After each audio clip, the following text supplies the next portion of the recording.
We already saw what an application load balancer is and how it functions. Now let us see what a network load balancer is. As the name suggests, this load balancer works at the networking level instead of the application layer. So, it does not have any application context. It is contextless. It basically accepts TCP traffic or transmission control protocol traffic and forwards it to the registered targets such as EC2 instances, containers, and IP addresses by establishing a TCP connection between the client and the targets. It attempts to open a TCP connection to the selected target on the port that is specified in the listener configuration. The TCP connections from a client have different source ports and sequence numbers and can be routed to different targets. Each individual TCP connection is routed to a single target for the life of the connection. This behavior is much different than application load balancer, and you need to understand this concept. We'll be seeing this in a demonstration just in a few minutes. The network load balancer selects the target using a flow hash algorithm, which is basically constructed from the protocol, the source IP address, source port, destination IP address, destination port, and the TCP sequence number. This type of the load balancing has the ability to handle volatile workloads and scale to millions of requests per second. So if your application requires to handle the traffic that consists of millions of requests per second, for that particular scale, network load balancer would be your first choice. Now, in our demonstration, you will see that there are many similarities between the application and network load balancer. But there are few differences that you must understand. First, an application load balancer operates at the application layer, that is the layer 7 of the OSI model, which includes the HTTP and HTTPS traffic. Whereas the network load balancer operates at layer 4 of the OSI model, which is the transport layer that deals with the TCP traffic. The cross-zone load balancing is always enabled for application load balancer, whereas it is disabled by default in network load balancer. We learned about the SSL offloading concept in the application load balancer, and it is obviously supported at the application load balancer, but it is not by the network load balancer. This is a very important point to understand with regards to network load balancer, that the client's request get terminated at the application load balancer, whereas it does not in the network load balancer. So what happens is, in the application load balancer, the information of the client is included in the header of the incoming message, that is the HTTP message. So the incoming client connection terminates at the application load balancer. Then the information of the client that is inside the header of the message is retrieved, and then the request is pulled to the server. But we don't have any application context or HTTP information on the network load balancer. So the incoming client connection is directly bound to the server connection without any termination at the network load balancer. This is one of the most important differences between these two load balancers. The header information of the request message hence may get modified in the application load balancer, whereas it certainly does not in the network load balancer. As we saw in the previous videos, application load balancer has host-based and path-based routing, whereas there is nothing like this in the network load balancer. And finally, just remember that the application load balancer does not have the provision of the static IP address for the load balancer, whereas there is such provision for the network load balancer. Now, before we get into our demonstration, I just wanted to explain what we are going to do or what our setup is going to look like. Similar to the application load balancer demonstration, we are going to set up two servers. One is the image processing server and the other is a video processing server. We are going to create two target groups corresponding to each of them. We are going to create a listener that will be a TCP listener in this case instead of HTTP. And the listener rules that we are going to configure would be listening to two different ports rather than any path-based conditions.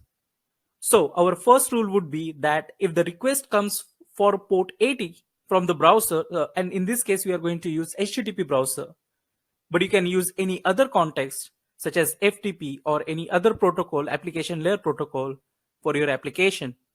In our demonstration, if the request comes for port 80, then the request will be forwarded to the image processing server that will be in target group 1. Whereas if it comes for port 8080, then the request will be forwarded to the target group that contains the video processing server. So we are going to listen to the ports directly rather than any path in any URL. And these things will be handled at the transport layer rather than any application layer. So let's get started. Go to EC2. Now let's create our instances, one image processing server and one video processing server. Select the Amazon Linux AMI. Click Next. We are going to use the user data just like the application load balancer. Now I have provided two scripts with this video. Just open the one corresponding to the image server and paste the contents here. In this script, we are going to create an index page or the home page for the image server where it will put the message that this is the home page of image processing server. We are also going to provision an images.html file which is just going to put a message saying that it is processing your images from the server. Just copy the content and paste it here. Click Next. Now give it a name. Click Next. Configure the security group. Select WizLabs group.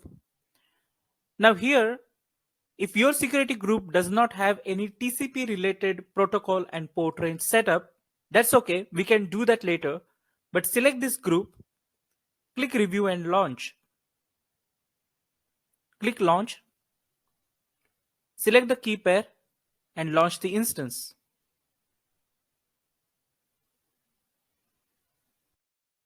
Similarly, let's go ahead and create our video processing server.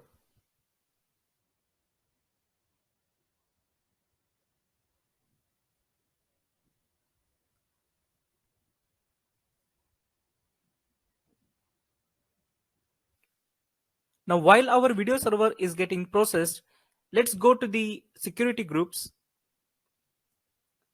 Select our security group.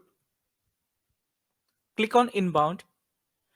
Now, if your security group did not have any TCP related ports open, you can add them by going to Add Rule.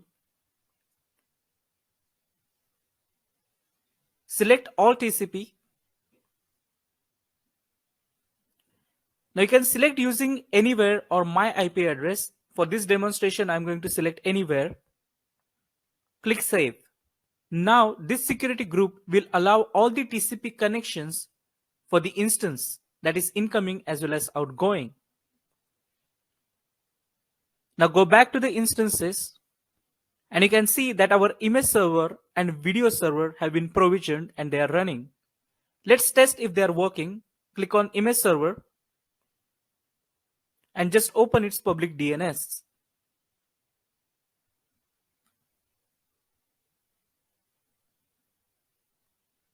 We can see home page of the image processing server. Let's test it images.html.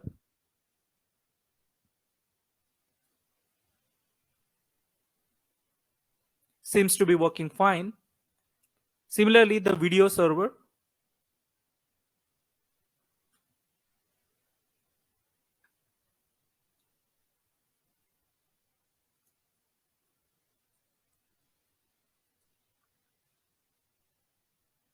Okay, so our instances are working fine. Let's go ahead and create the target groups.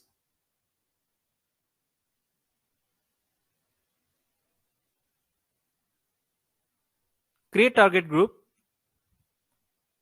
Let's name it tg-images.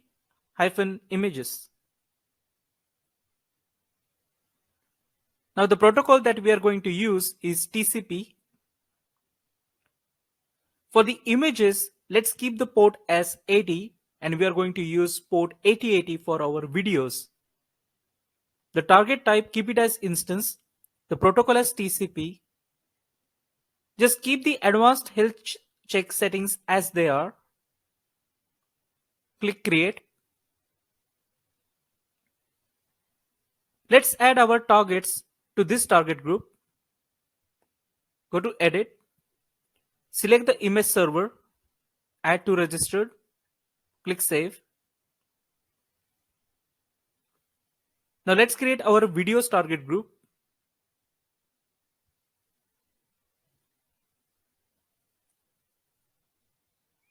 Select the protocol as TCP.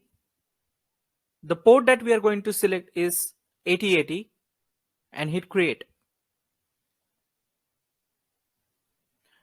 Okay, now let's understand what we are trying to do. If the load balancer gets a request at port 80, it is going to forward the request to TG images target group that is going to listen on port 80.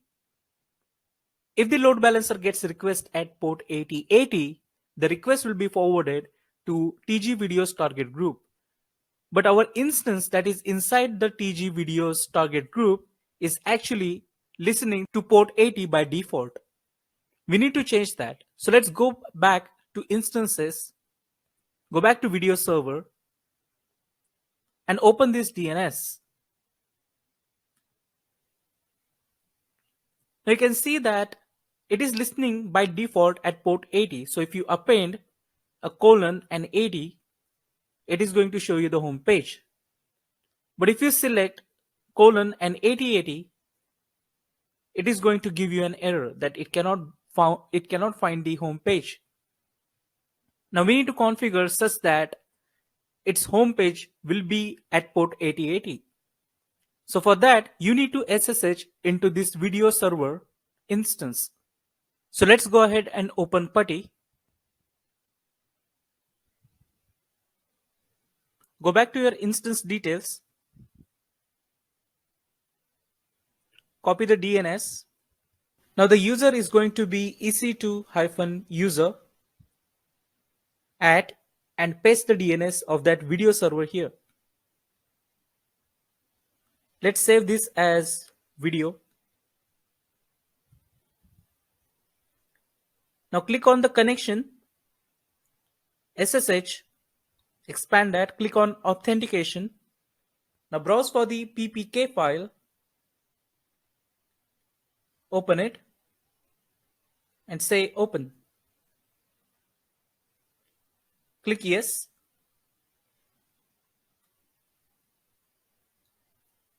Now we have successfully SSH'd into this video server instance. Let's elevate our privileges to super user. Put sudo su.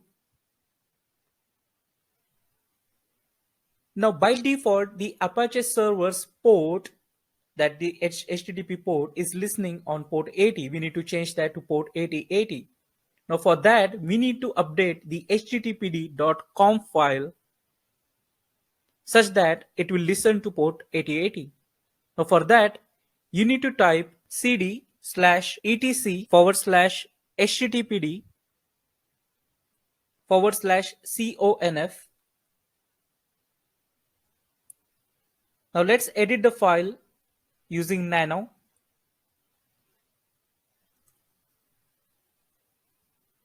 httpd.conf.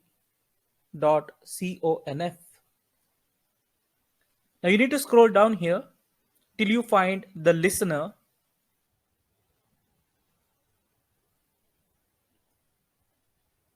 So in this file, you will see a line where it says that listen 80. So it is listening to port 80 by default. We need to add another 80 here, so it listens to port 8080. I hope you are understanding this change. Let's save it. Ctrl X, click Y and enter.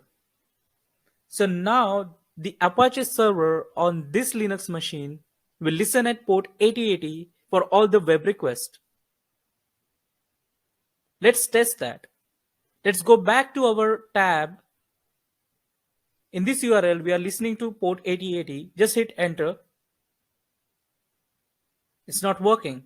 And the reason is because we need to restart the HTTPD server. So go back to PuTTY and type server HTTPD stop. Type service HTTPD stop and then service HTTPD start. So we are just basically restarting the HTTPD or the Apache Web Service. Now once it's restarted, go back to the tab and hit enter. So now you can see that our home page will be reached by port 8080 rather than 80. And just confirm our video.html to be working by typing /videos.html.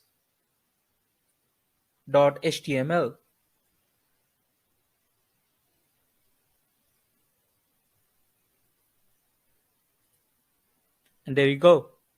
All right. So let's check our diagram of our example. So we have provisioned an image processing server which is listening at port 80, and we have provisioned a video processing server which is listening to port 8080. Now is the time to configure the TCP listeners on the network load balancer. So go back to the console, click on the load balancers, create a load balancer. This time select network load balancer, give it a name, keep the scheme as internet facing. The listener this time will be TCP listener. Select all the availability zones. Click next. Now here, select a default target group. You can pick any you want. I'm going to select as TG images. Keep the health check and advanced health check settings as they are. Click next. Just verify that the registered target is image processing server and click review.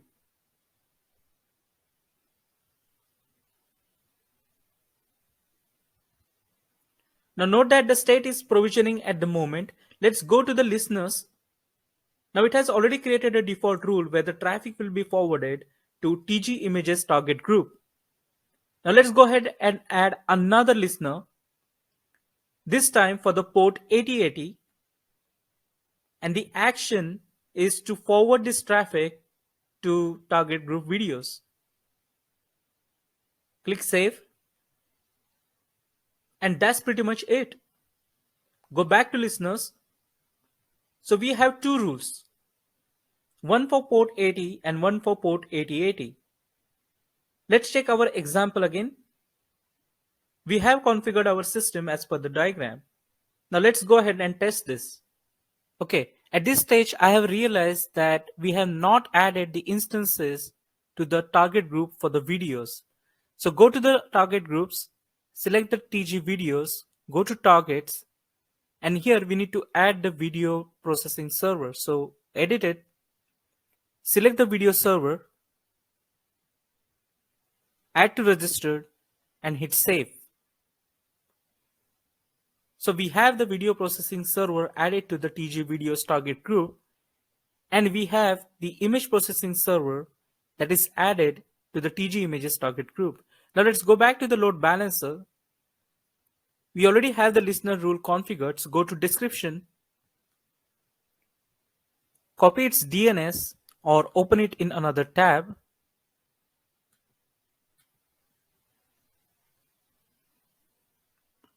And you can see that it is going to the home page of the image processing server.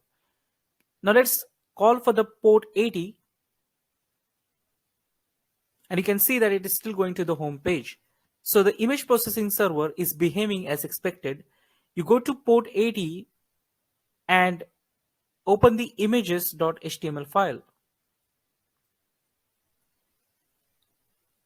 And it is taking you to the correct page that is processing your images from the server. Now let's test the port 8080 on this load balancer, and it should take you to the home page of the video processing server. Now try to open the videos.html file,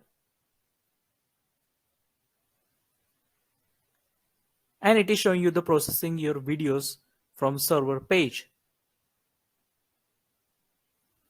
So using this network load balancer, we have successfully configured our system such that if the request comes for port 80, it is routing the traffic to the image processing server target group, which is listening for the port 80. And if the request comes for the port 8080, the network traffic would be routed to the video processing server target group. And that is how a network load balancer works. Now you can test this network load balancer by using any other application layer protocol instead of HTTP or HTTPS. You can try to use FTP, for example. But the basic idea remains same, that the traffic at the network layer would be forwarded to the target groups.